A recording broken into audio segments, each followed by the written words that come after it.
Hello and welcome to Grim Survival. Today is Wednesday, I think it's the 13th, right? 13th. It's November something. Anyway, it's Wednesday, yeah. So I can forget on Wednesday, right? All right. Today, I'm sure the title gave it away what I'm talking about. I'm going to talk about some hard truths when it comes to the food shortage. But I've been thinking about doing a personal intro. So let me know if you guys what you think. If you want to see some kind of a animated type of intro thing, I've been looking into making them myself versus the price of having someone else made. I do have animation skills, I just don't have time. So it's a possibility. So let me know what you think, if I should do such a thing or not. But before we get continue, let me go ahead and cue the intro I have. Hi, I'm Christina, where we combine the Bible and science to give us a better picture of the last days. Now, back to Grim Survival. Subscribe, everyone. Thank you, Christina, for that, and check out her channel in the description. Also, if you click the community tab, I'll probably move them all back over there at some point. They are there still. The community tab on my channel, you will find all the links for all the affiliate channels. I believe there's 4 of them right now. So, yeah, thank you for that. I'm wearing my thermals today. Yeah, that's what that is. It's not a turtleneck. It's thermal, undergarments. And we'll talk about more of that in a minute. We'll get to that point. I have notes here to keep myself on track so I don't ramble too much, because apparently I do sometimes. Whatever. All right, food shortages. I've seen it a lot in videos, and I've heard it a lot in my personal comments and my videos. I've seen a lot of people saying that there are no food shortages and blah blah. America has plenty of stockpile. Okay, sure. I don't walk into the grocery stores and I don't record the shelves. I don't do it. Well, I did it once, but it wasn't a grocery store. It was a warehouse, but that's a different thing.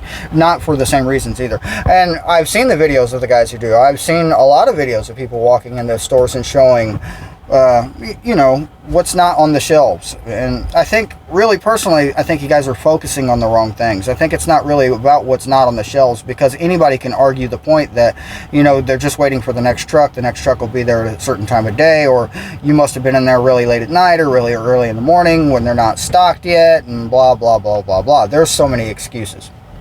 I see these excuses all the time. And don't get me wrong, I believe these guys. I believe them completely. It's dependent on how far you are away from the farm belt, is what I can see, is how you're seeing the decreases in what's really on your shelf. But like I said, I still think you guys are focusing on the wrong things. It's not what's on the shelf. It's not what's missing from the shelf. It's what's still on the shelf. Start picking up the packaging and checking the quantities, and check them over the period of a couple months and see how they have decreased. Or you can also pull up old newspaper ads. You really still can do that with old coupons in there. So you can see prices from, a couple months back versus, right now. That would be my goal if I was going to do videos where I was walking around in stores, is showing the quantities, because I've personally seen the quantity decreases along with price increases. But have I seen missing things on shelves? No, not really. But again, I live in the middle of the farm belt, so the farther you are away from the farm belt, the more likely you are to see shortages, progressive shortages, and periodic shortages. Like wheat products, you're going to see a decrease and then an increase.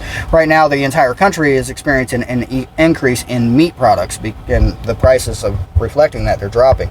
So just pay attention to your prices and your quantities. And if the camera's moving around a bit, it's because I'm holding it today. Just thought it would be easier for me personally. Yeah, I could show you, how dirty my window is, and that guy. I don't know if you'd want to see that guy, but there he is. We'll go over there and knock and see if we can get him to wave to the... No, I'm not doing that. All right. Back to the point. Like I said, I haven't really seen any food shortages, but I do live in the middle of all the cornfields. Here's what I've seen, and I'm going to start throwing up clips right in here somewhere, because, I'm not watching the clips as I do it, so you'll just have to trust me on me remembering what I've seen. I drive past farmland every day. I drive past thousands of acres, and I can show you 2 clips from just today. One of them is corn, and you're probably seeing that now, and the other one is soybeans. And both of these clips were taken just today. This is November the 13th, I believe. No, they're not being harvested. There's been a lot of harvesting. I've seen harvesting today. I have a clip of that I'm going to throw up here. But it's not being done. And the question will become, what was harvested? And I got that's the next video. So you guys, stay tuned for a teaser clip at the end of this video. I will show you a little bit of what I've been working on. If you're on Facebook, you've seen it. Some of it, yeah, I'll probably put a different clip on here today. But yeah, that is basically what I've seen. If I can find the clip I took the other day, I rolled down my window as I was driving past a certain cornfield, and I was trying to get, my window was really dirty, so I was trying to get the video. And yeah, this cornfield, you would not believe the smell. It was rotten. Have you ever had vegetables in that vegetable drawer that you forgot you had because you went on a month-long fast food diet, and then you open that vegetable drawer in your fridge and the rot smell and the mold smell comes and hits you in the nose? That's the exact same smell I had when I opened my window and driving past this cornfield. The cornfield is rotten and moldy, and yeah, my smell definitely could attest to this. So if smelly, moldy crops, say anything or give you any kind of questions at all, it's what has been harvested. I mean, you really got to ask what it is that has been harvested when, I can smell it. And I've actually seen some of it. And that is coming up in a video soon. Teaser clip at the end, like I've said already. Swine fever. Over 2 million, China says over 2 million pigs have already died. That's what China says. Now, is that number falsified? Is it more than that? Is it less than that? I don't know. USA Today article claimed a quarter of the world's pigs will die from African swine fever. One quarter. So China's saying already 2 million have died. Now, the USA Today article also claimed that, I'm not going to put the articles up because you can find them if you look. But it also said the United States has a bacon surplus of over 40 million pounds of bacon. Yeah, I wrote down notes, so that's how I'm remembering this. Yeah, a bacon surplus of 40 million pounds of bacon. That's a lot of bacon, but it's not going to sustain over the course of, by the time next year rolls around, 40 million pounds of bacon will be gone. It really will. People eat a lot of bacon, but you are seeing the decreases in quantity and things like that. And I talk about this a lot, that they've decreased the quantity of the bacon. It was 1 pound. It's now 10 ounces. Watch for that in your local stores also, because you're going to see more of that. And it's not just bacon. It's not just coffee. You're seeing it in cereals. Even bread loaves have gotten smaller. Pay attention. They've also increased in price. The $1 loaf of bread, just standard white bread from Kroger, which was the Kroger brand, used to be $1, and now it's $3, and there's less bread in there. I mean, pay attention, because that's what they're doing to you. It's deception is what it is. Rationing is what follows this. This is what's going to happen next, is food rationing. And there's already government officials calling for food rationing, trying to ration, the beef or whatever it was. I don't remember the article. I did a video about this. It was probably a couple months ago.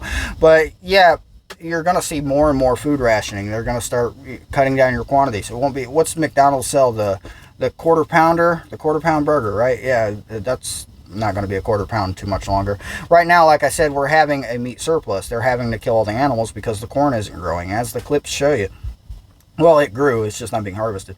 So yeah, and that's where we were at. They do tell you in the grocery stores, or if you follow survival guides and preppers and things, they'll tell you that the grocery stores have a 3-day food supply. That is not true. That is completely not true. It used to have a 3-day food supply, but grocery stores like Walmart, Kroger, major chains, we have Meijer in the Midwest. They're a pretty decent sized grocery also. These places deliver trucks or get trucks delivered to them every single day. So there may be a 3-day supply of, like, I don't know, non-perishable goods like Coca-Cola and, I don't know, crap like that in the back room, but there's not a 3-day supply of fresh produce. There's not a 3-day supply of meat. There's not even a 3-day supply of most canned goods. There's definitely not a 3-day supply of coffee, because, yeah, but beside the point is that's just not accurate, that 3 days.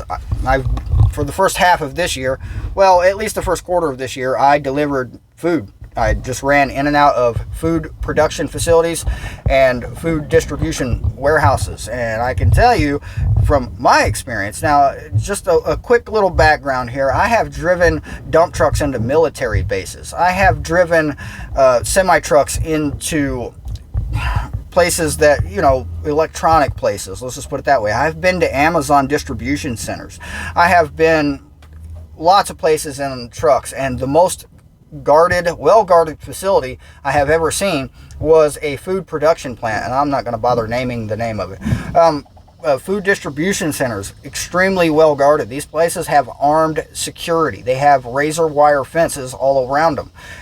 They have security checkpoints when you're driving through. They make sure that you are not holding a phone up recording anything in their facility. You're not allowed to record anything. If they catch you doing it, they will try to confiscate your phone, and they will probably succeed because there's a lot more of them than one truck driver. So yeah, or one civilian wandering in there unknowingly.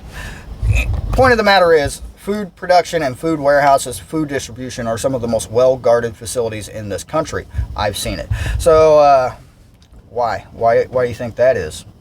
Yeah, it's not the, it's more well-guarded than the bank, I tell you that. Yeah. So if the food's better guarded than the bank, what's worth more, the money or the food? Yeah, you do the math on that one. So yeah, the hard truth, that's what we were going to talk about in this video. The hard truth is this, and this is going to be about the most grim thing I've said in the video in a while, but what if we woke up everybody? Let's just say 2 million people in the United States watched this video, it went viral, and they all suddenly realized, oh crap, we're about to be SOL, and they all started mass buying food. What do you think would happen?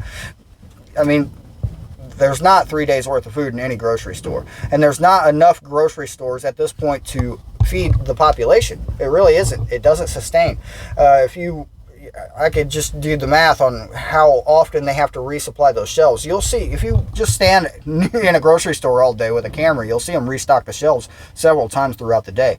And the sad part is mostly what they're restocking are the convenient boxed foods, you know, just the overly processed crap that comes in a box and you put it in a microwave and eat it, whatever. That's the stuff they restock the most, because most people either don't have time or don't have skills to cook. They don't even know what most of the stuff in fresh produce section is, and those produce aisles, they get smaller and smaller as time goes on, but that's a completely different video. So the hard truth is, if all these people knew, it would be an instant SHTF scenario.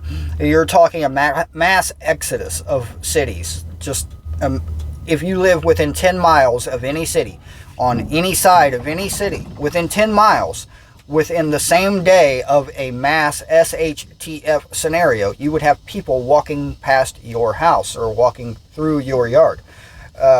10 miles is an easy walk for even the average person, especially the average person who's not carrying a backpack, and most of these people won't be. They're going to, for lack of better words, pillage and rape the land. I mean, there's going to be nothing left in their wake. Nothing. There's not going to be a piece of corn on the ground in the dirt. It's just, yeah. You won't find a squirrel in a tree. You won't find a rabbit. There probably won't be a mouse. I mean, people will, yeah, that's what's going to happen would happen in a mass exodus type of scenario. Like I said, if people suddenly woke up and knew, and 2 million people, just 2 million people woke up and knew in this country, we would all be in a world of hurt, because the supplies would instantly run out. Instantly, if these people knew. So, yeah, you know, I've given up on trying to tell quite a few people. I just do. Mostly related to me at this point, because they think I'm a nut. So whatever. So yeah, I understand. Help the ones that you care about, you love. Help the people of your church. Try to explain it to, you know, people as best you can. If they listen, they listen. If they don't, give up. Just give up. Let them go. I mean, you really can't do it. You can't be worrying about everybody at this point. At this point, we're coming into a situation, it's only getting worse, and it really is. And if you've watched any of my previous videos of the progression of this harvest season, yeah, you can see. I can show it to you. So, yeah. If you don't believe it, drive through the cornfields yourself. Or watch my next video where I will be actually walking through cornfields and getting an up close and personal look at them.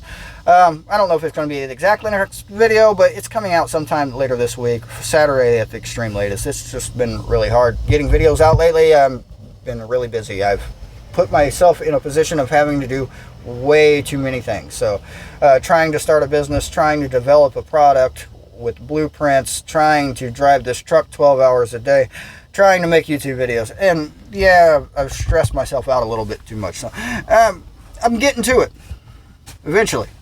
So I hope you guys liked the video. Subscribe, share it, spread the word if you want. I wouldn't advise doing it too much anymore because we're getting to the point now where, yeah, it's pretty grim, but if everyone knew, we would all be in a bad situation. So that was my hard truth. I'm checking over my notes here to see if I missed anything. Yeah, remember, government's lying to us. They're not going to tell us the truth. They're really not. Just prepare, be ready, and it's grim out there.